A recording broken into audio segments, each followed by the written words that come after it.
The sterile, unforgiving walls of hospital have witnessed countless tragedies, but the current storyline surrounding Eva is proving to be one of the most psychologically complex narratives we have seen. As the days bleed into one another, her hospital room has transformed into a psychological prison. The beeping monitors serve only as a constant reminder of her trauma, plunging the audience into the dark depths of her internal torment. At the center of Eva's spiraling depression is her devastating obsession with her scars. These are not just marks of surviving a horrific ordeal. To Eva, they are monstrous disfigurements that have fundamentally altered her identity. She spends agonizing hours tracing the jagged lines on her skin, her mind twisting the reality of her survival into a narrative of permanent defilement. The physical trauma is inextricably linked to Kat. Eva is haunted by the paralyzing belief that these scars are the literal manifestation of Kat's venomous hatred permanently etched into her flesh. Every time she looks at her own body, she does not see a survivor. She sees Kat's cruelty, a toxic residue she cannot wash away. This profound self-loathing has pushed her to the very edge of sanity. The psychological horror is amplified by her terrifying visual manifestations of trauma. The mirrors in her hospital room are no longer reflective surfaces, they are portals to her worst nightmares. When Eva looks at her reflection, she vividly imagines Kat's piercing, hateful eyes staring back at her from the depths of the glass. She can almost hear Kat's mocking whispers, a relentless echo of malice reverberating through her fragile consciousness. This extreme fear and disgust toward her own body have triggered a severe dissociative state. She covers the mirrors and hides under her blankets, but the phantom presence of Kat's hatred remains a suffocating blanket over her every waking moment. The sheer terror she experiences is palpable, breaking the hearts of viewers everywhere. It is within this suffocating atmosphere of despair that Leslie, Eva's devoted but deeply overwhelmed mother, witnesses the full extent of her daughter's breakdown. Walking into the room, Leslie is met with a scene of absolute devastation. Eva is curled into a tight, trembling ball, her eyes wide with unadulterated terror, hyperventilating as she frantically scratches at her skin, desperately trying to erase the invisible taint of Kat's presence. The sight of her beloved child in such a state of raw agony shatters Leslie's heart. The maternal instinct to protect and soothe is violently activated, but it is immediately met with the crushing realization that a mother's love might not be enough to pull Eva back from this dark abyss. Leslie's world stops turning entirely as she watches her daughter suffer. In a moment of pure panic, Leslie's composure completely disintegrates. The polished exterior she has tried so hard to maintain for her family crumbles away, leaving a terrified, desperate mother in its wake. Tears stream down her face in a torrential downpour of grief and helplessness. She turns her frantic gaze toward her husband, her voice cracking with an agonizing scream that echoes down the corridors. "Ted, help her!" Eva is really losing control. She cries out, the words tearing from her throat. This desperate plea is not just a request for medical intervention. It is a profound cry for salvation, a desperate begging for a miracle that seems increasingly out of reach. Leslie is drowning in her daughter's pain, looking to Ted as her last remaining lifeline. However, rather than uniting them in their shared grief, the overwhelming pressure of Eva's deterioration becomes a destructive wedge between Leslie and Ted.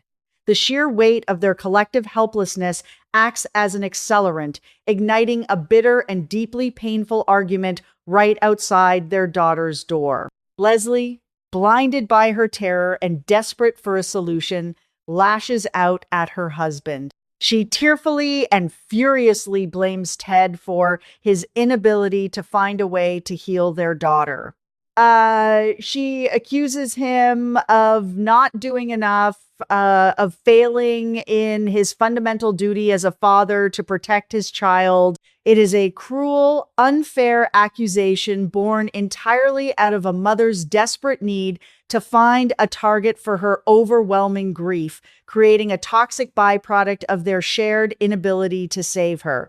Ted, on the receiving end of this emotional onslaught, is equally shattered. The lines on his face deepen with a profound, soul crushing despair. He is a man used to solving problems, to providing stability, but in the face of Eva's shattered psyche, he is entirely impotent. His voice trembles with defensive anger and profound sorrow as he desperately tries to make Leslie understand his own torment. He insists, with a voice thick with unshed tears, that he is trying his absolute best, consulting every specialist and researching every therapy, but nothing is working. The tragedy of their argument lies in the fact that neither of them is wrong. They are simply two broken parents, lost in a labyrinth of trauma, turning on each other because they cannot defeat the invisible demons. The collateral damage of this bitter marital conflict is devastatingly Eva herself. Trapped in her bed, highly attuned to the chaotic frequencies of her parents' distress, Eva hears every word of their agonizing dispute. Instead of feeling supported, she feels like a massive, insurmountable burden. The realization that her suffering is actively destroying her parents' marriage adds a crushing layer of guilt to her already unbearable psychological load. She panics even more, her breathing becoming shallow and erratic. To protect herself, Eva makes the tragic decision to withdraw completely. She builds an impenetrable emotional fortress around herself, sinking deeper into her obsession with her scars. Both Ted and Leslie are forced to watch as their daughter slips further away from them. Just as the atmosphere in Eva's room reaches a point of total stagnation, a much-needed breath of fresh air arrives in the form of Noah. During this grueling period of intensive treatment, where Eva has spent her days entirely exhausted and closed off from the world, Noah's presence is a sudden burst of compassionate energy. He walks into the clinical, depressing environment, bringing with him the warmth of the outside world. Noah is deeply attuned to Eva's emotional frequency. He does not look at her with the clinical detachment of the doctors or the frantic worry of her parents. Understanding that Eva is suffocating under the weight of her medical trauma, Noah approaches her with incredible gentleness. He sits by her bedside, his voice a soothing contrast to the harsh beeping of the machinery. He proposes a radical idea. He wants to take her away from the hospital, just for one day. He paints a vivid, beautiful picture of a tranquil, sun-drenched countryside, a place far removed from the trauma and the relentless reminders of her pain. He suggests a day where she can simply sit under the open sky, breathe in the crisp, untainted fresh air, and allow the gentle sounds of nature to wash away the clinical noise. Noah's intention is pure and beautifully simple. He wants to offer her a brief reprieve, a chance to temporarily forget the heavy psychological burdens. For the first time in what feels like an eternity, a tiny, fragile spark of hope ignites within Eva's dull eyes. The mere thought of escaping the four walls of her hospital room feels like a sudden gasp of oxygen to a drowning victim. She envisions the green fields and a momentary silence from the mocking whispers of Kat's hatred. However, this delicate moment of burgeoning hope is brutally and instantly shattered by Leslie's sudden intervention. Walking in on the conversation, Leslie's protective instincts flare up into a towering inferno of opposition. Driven entirely by her intense fear for her daughter's physical safety, Leslie immediately and unequivocally shuts the idea down. She dictates that Eva must remain within the highly controlled, secure environment of the hospital. Leslie rigidly insists that Eva must strictly adhere to the rigorous medical treatment protocols established by the doctors, viewing any deviation from this path as a reckless, unacceptable danger. In Leslie's traumatized mind, the hospital is the only safe fortress.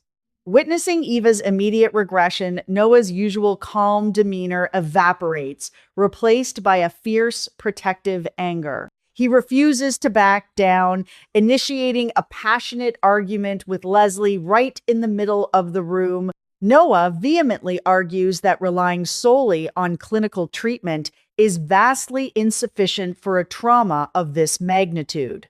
He insists, with unwavering conviction, that Eva's soul is bleeding and that she desperately requires mental and emotional healing that cannot be found in a pill or a sterile hospital bed. Leslie fiercely counters Noah's emotional appeals with the rigid logic of a terrified mother, adamantly declaring that her only priority is protecting her daughter's life. She absolutely refuses to gamble with Eva's fragile health for a fleeting moment of fresh air. This escalating conflict between the two people who care for her most serves as the final devastating blow to Eva. As the shouting matches echo around her, Eva is plunged into an abyss of unparalleled suffering. She is forced to endure the agonizing reality that everyone around her is forcefully dictating the terms of her existence, aggressively fighting over what is best for her while her own voice remains entirely unheard. In the end, Eva is left entirely alone in a crowded room, stripped of her autonomy and drowning in despair.